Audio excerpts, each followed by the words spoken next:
Alors, cette application concerne le calcul d'un système de pompage hydraulique classique. Voilà les données de cette application. Alors, nous avons un système de pompage avec un réservoir d'aspiration qui a une cote de 100 mètres. La pompe, ou bien la station de pompage à la cote de 97 mètres, qui va refouler sur une conduite de longueur 1900 mètres, refouler de l'eau jusqu'à un réservoir de distribution, un réservoir terminal de cote 150 mètres. Alors ce système-là est destiné à une population, à l'alimentation d'une population de 10 800 habitants, avec une dotation hydrique de 100 litres par jour par habitant. La station de pompage fonctionne 10 heures par jour.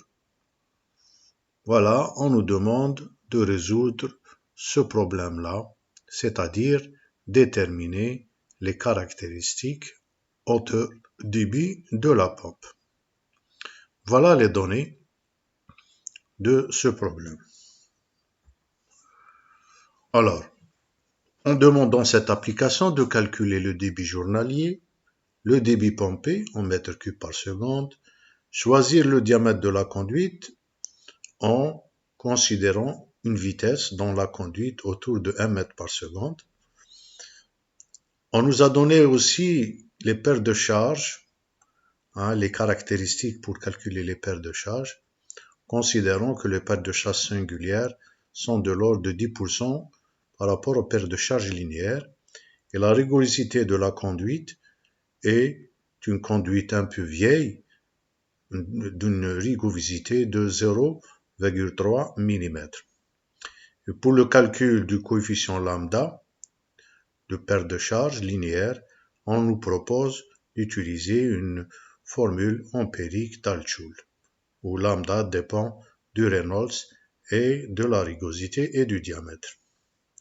Ensuite, on nous demande aussi de tracer l'équation de la résistance de cette installation et de tracer la ligne piézométrique. Voilà, c'est des demandes classiques dans les systèmes de pompage. Voilà. On commence par calculer le débit journalier. Alors, le débit journalier en mètres cubes par jour, il est calculé en fonction du nombre d'habitants et aussi de la dotation hydrique telle que donnée. Donc si on remplace les valeurs données, on va trouver que notre débit journalier demandé, c'est 1080 mètres cubes jour. Nous allons transformer ce débit-là en mètres cubes par seconde. Dans ce cas-là, on va diviser le débit journalier sur le nombre d'heures de pompage, qui est 10 heures. Évidemment, pour convertir en mètres cubes par seconde, il faut diviser par 3600. Évidemment, c'est 3600 secondes par heure. On trouve 0,03 mètres cubes seconde, c'est-à-dire 30 litres par seconde. Alors, on a supposé que la vitesse est égale à 1 mètre par seconde. On peut calculer le diamètre. Le diamètre de la conduite, c'est 4 fois le débit sur la vitesse sur pi, et vous avez un diamètre de 0,198, et on prend 0,198 mètres, évidemment, on prend le diamètre normalisé qui peut exister sur le marché, c'est le diamètre DN 200 mm. Voilà, on a déterminé le diamètre de la conduite tenant compte d'une vitesse la plus économique, la plus demandée dans une conduite d'adduction, c'est 1 mètre par seconde. Ensuite, on calcule la paire de charges. Alors, la paire de charges, en considérant que la paire de charges singulière, c'est 10% de la paire de charges linéaire, donc on multiplie la paire de charges linéaire par 1,1. Pour les paires de charges, en utilisant la formule d'Al-Joule, il faut calculer le nombre de Reynolds en considérant la vitesse et le diamètre 1, le diamètre 0,2 sur la viscosité 10 puissance moins 6 mètres carrés sur seconde. Donc on trouve un Reynolds autour de 2 10 puissance 10. De là, ça nous permet de calculer lambda 1 sur la formule d'Altschul. Elle est égale à 0,023. Donc la perte de charge totale, en ajoutant la perte de charge singulière qui est 0,1, c'est le produit entre 0,081 lambda L fois le débit sur le diamètre, débit au carré sur le diamètre à la puissance 5. Donc en remplaçant les valeurs, on trouve que la perte de charge est une fonction du débit au carré. Du débit au carré. C'est 12 808 mètres seconde carré sur mètre à la puissance 5 multiplié par Q carré. Donc si on remplace sur un débit de 30 litres par seconde, la perte de charge totale dans le système, dans la conduite d'aspiration plus la conduite de refoulement, c'est toute la longueur, 2000, la conduite d'aspiration c'est 100 mètres, la conduite de refoulement c'est 1900 mètres. On trouve là la perte de charge 11,52. Ensuite, déterminer l'équation de la résistance de la conduite, on utilise l'équation de Bernoulli, c'est la différence entre les pressions plus la différence entre les niveaux, entre l'aspiration et le refoulement, et la différence entre les vitesses au carré sur 2G plus les pertes de charge, c'est la HMT, c'est une formule qui a été donnée dans le cours, vous avez le polycode de cours entre vos mains, d'accord? Donc si on considère que la différence des pressions ici, elle est nulle parce que c'est des pressions, c'est les réservoirs ouverts, donc vous avez la pression atmosphérique.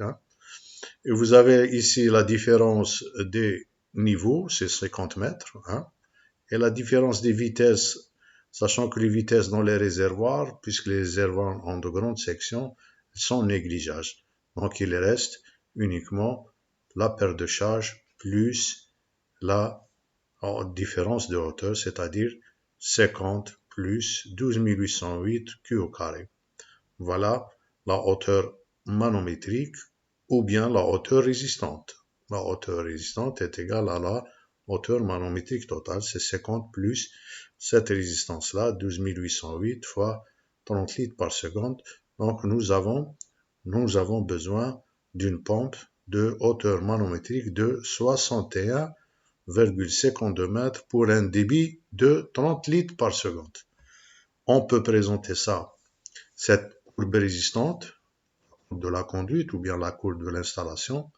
Ça commence de la différence des niveaux entre l'aspiration et le refoulement, 50 mètres, plus RQ carré, c'est une parabole de second degré, voilà. HR est égal à la hauteur géométrique plus RU carré. Pour un débit de 30 litres par seconde, nous avons une hauteur manométrique totale de 61,52. La question suivante, c'était de passer la ligne de la hauteur piézométrique. Sachant que la hauteur piézométrique, c'est le rapport, c'est la somme de la pression sur gamma ou bien rho G plus Z. La hauteur piézométrique, c'est P sur gamma plus Z. Alors, si on considère du début jusqu'à la fin de l'écoulement, le début c'est au niveau 0, c'est le point 0. À l'entrée de la pompe, c'est le point 1. La sortie de la pompe, c'est le point 2. Et au niveau d'entrée du réservoir de refoulement, c'est le point 3. Si on commence à calculer la hauteur piézométrique au point 0, c'est-à-dire au niveau de l'aspiration, puisque la pression, on peut considérer la pression effective au niveau du réservoir, c'est 0. La référence, le niveau de référence, c'est au niveau de l'aspiration, c'est 0. Donc la HP, la hauteur piézométrique au point 0, c'est 0. Et la hauteur piézométrique au point 1, qui est à l'entrée de la pompe, c'est la hauteur piézométrique au niveau du réservoir d'aspiration, moins la perte de charge entre le point 0 et 1. Donc, si on calcule les pertes de charge au point 0,1, c'est évidemment c'est un rapport entre la longueur entre le point 0 et le point 1, c'est-à-dire c'est la longueur de la conduite d'aspiration sur la longueur totale. Nous avons calculé la perte de charge totale, on multiplie par la longueur de l'aspiration sur la longueur totale composée d'aspiration plus de refoulement qui est de 1900. On trouve une perte de charge, plutôt une hauteur, une perte de charge de 0,57 mètres. Donc, au niveau de la pression, la hauteur piézométrique au point 1, c'est 0 moins la perte de charge 0,5. Nous aurons une dépression de 0,57 mètres. Au point 2, qui est la sortie de la pompe, c'est évidemment la hauteur piézométrique à l'entrée de la pompe plus la hauteur HMT, comme c'est démontré précédemment avec l'équation de Bernoulli. Donc nous aurons cette valeur-là, moins 0,57 plus 61,2. Donc nous aurons une pression à la sortie de la pompe de 60,92. Et enfin, à l'entrée du réservoir de refoulement, c'est évidemment la hauteur piézométrique à la sortie de la pompe moins la perte de charge entre le point 2, c'est-à-dire la sortie de la pompe, et le point 3 qui est le réservoir. Cette perte de charge, évidemment, elle est calculée en fonction de la longueur. C'est la perte de charge totale multipliée par la longueur de la conduite de refoulement sur la longueur totale, refoulement plus aspiration, c'est 95 mètres, pardon. Enfin, la hauteur piézométrique au point 1, normalement, ça doit être égal à 50, c'est la cote piézométrique. C'est la hauteur, HP2 moins la perte de charge entre point 2, donc c'est 50 mètres. On peut visualiser cette ligne piézométrique sur ce schéma de la ligne hauteur piézométrique. Vous voyez ici, c'est la ligne de référence. Vous avez une dépression dans la conduite d'aspiration de 0,57, puis vous avez une montée, plus 61,52 mètres. C'est la hauteur HMT. On trouve la hauteur piézométrique à la sortie de la pompe. Et puis, nous avons une perte de charge entre la sortie de la pompe et l'entrée du réservoir de distribution. Tout ça nous donne une hauteur piézométrique de 50 mètres, qui est la différence entre la hauteur géométrique d'aspiration et la hauteur géométrique de refoulement.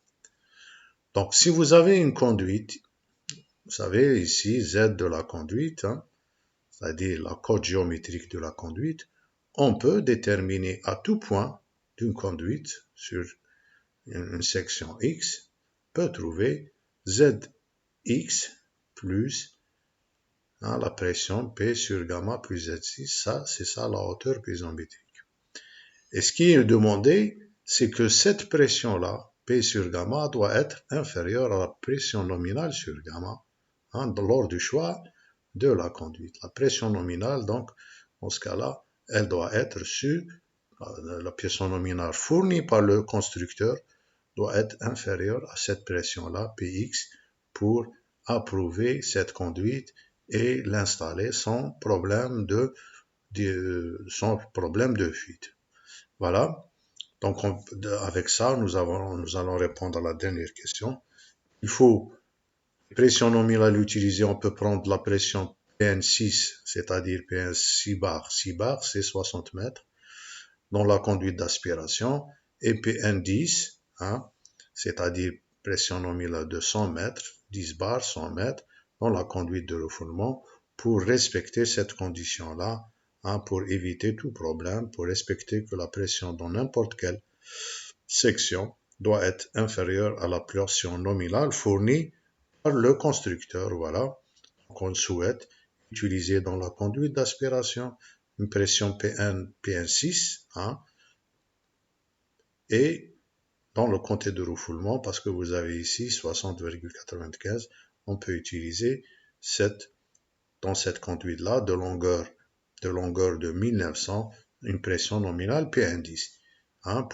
On peut même changer, ça peut changer ici si la pression est plus petite, si elle est au-dessous de 60, eh bien on peut mettre la PN6.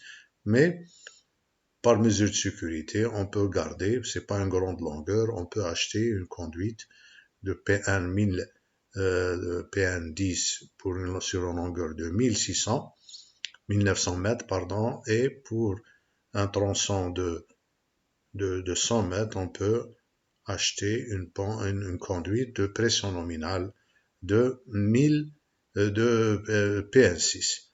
Voilà, c'est ça la première application. Elle est simple, elle est pratique. Généralement, on calcule en fonction du débit, on calcule la hauteur manométrique et puis on trace les lignes piézométriques pour choisir les diamètres de la conduite. Ça va nous permettre de faire un bon choix de la pompe, hein, en connaissant sa hauteur manométrique, son débit, et aussi on peut faire un bon choix des pressions nominales des conduites. Voilà, c'est terminé pour cette application. La prochaine application, nous aurons aussi à présenter les caractéristiques des pompes, les puissances, les rendements, les hauteurs, débit. Voilà, je souhaite une bonne fin de journée. À la prochaine, Inch'Allah. Salam alaikum.